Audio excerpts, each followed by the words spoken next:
Hello दोस्तों, स्वागत है आपका अपने यूट्यूब चैनल मैथ्स मैजिक में। तो दोस्तों, कैसे हैं आप लोग?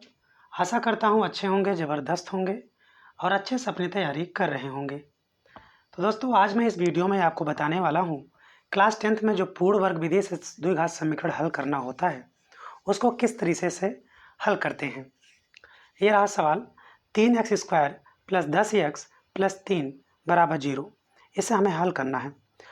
तो आप पहले ये बताएंगे, ये समीकरण है कि बहुपद है? 3x² + 10x + 3 = 0 एक समीकरण है। अगर बहुपद होता तो ये 0 नहीं रहता। अगर 0 नहीं है, सिर्फ इतना ही है, तो बहुपद कहलाता है। अगर 0 लग जाता है इक्वल टू में तो ये बहुपद कहलाने लगता है। तो बहुपद हल करने के कई तरीके हैं।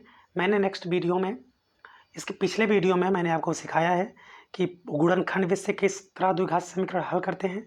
दूसरा, मूल सूत्र द्वारा, जिसे श्रीधराचार्य का सूत्र भी कहते हैं। और आज बताने वाला हूँ पूर्ण वर्ग विधि से समीकरण हल करना। तो देखते हैं दोस्तों, सबसे पहले आपको क्या करना है। जब भी आपको समीकरण ऐसे मिले द्विघात समीकरण, आपको जो x² का गुणांक होता है उसको हमेशा 1 का रखना है। यानी x² का गुणांक हमेशा 1 रहना चाहिए। अगर 1 नहीं है तो इसको 1 बनाओ। यहाँ पर अगर कोई नंबर्स लिखा है x² के आगे तो उसको आप हटाया करो।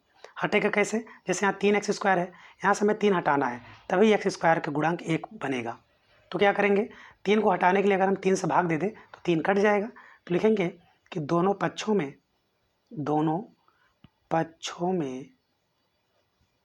3 से भाग देने पर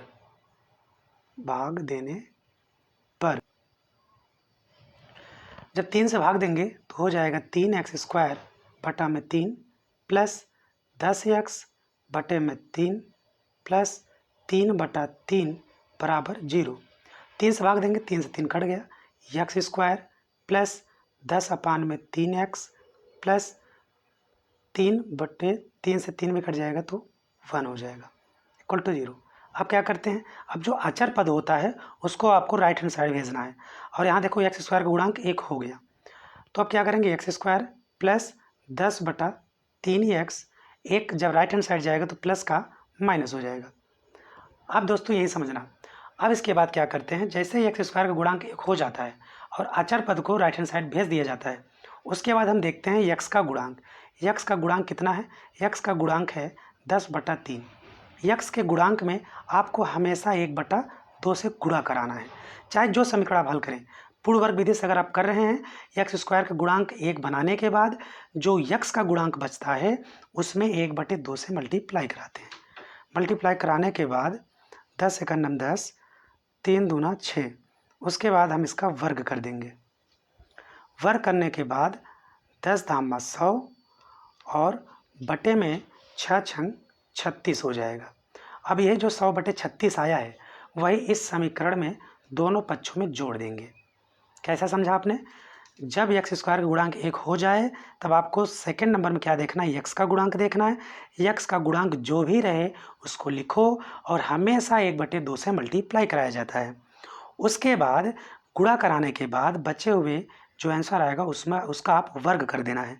वर्ग करने के बाद जो आंसर आएगा वही आपको दोनों पक्षों में जोड़ देना है। तो लिखेंगे 100/36 दोनों पक्षों में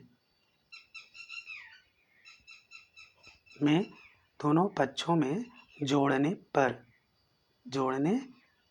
पर क्या लिखेंगे, x² प्लस 10/3x अब प्लस यही 100/3 36 लिख देंगे बराबर -1 प्लस में 100/36। इसके बाद आप हल करेंगे। इसको हल करने के लिए आपको x² प्लस 10/3x जो 100 है ये 10/6 का वर्ग है, ठीक, बराबर 36 से करना 36 - 36 प्लस 100 बटे में 36। अब देखें दोस्तों, ये a प्लस बी का होल स्क्वायर का फार्मूला बन रहा है। देखिए a² plus b² plus 2ab। 2ab ये नहीं है, देखो 2ab हम बना के दिखाते हैं आपको।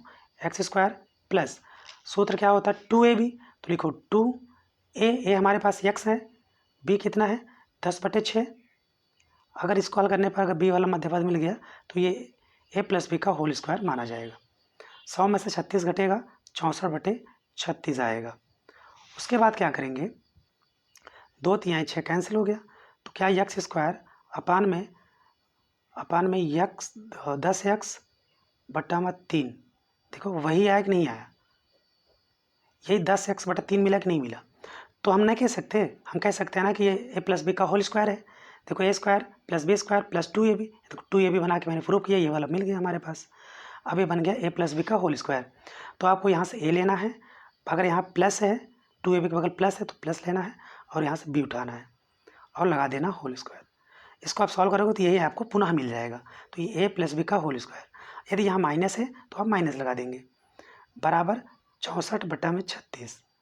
स्क्वायर इस साइड भेजेंगे, राइट हैंड साइड, स्क्वायर इस साइड भेजने पर क्या हो जाता है, यह रूट में हो जाता है, तो ये रूट हो गया 64 अपान में 36।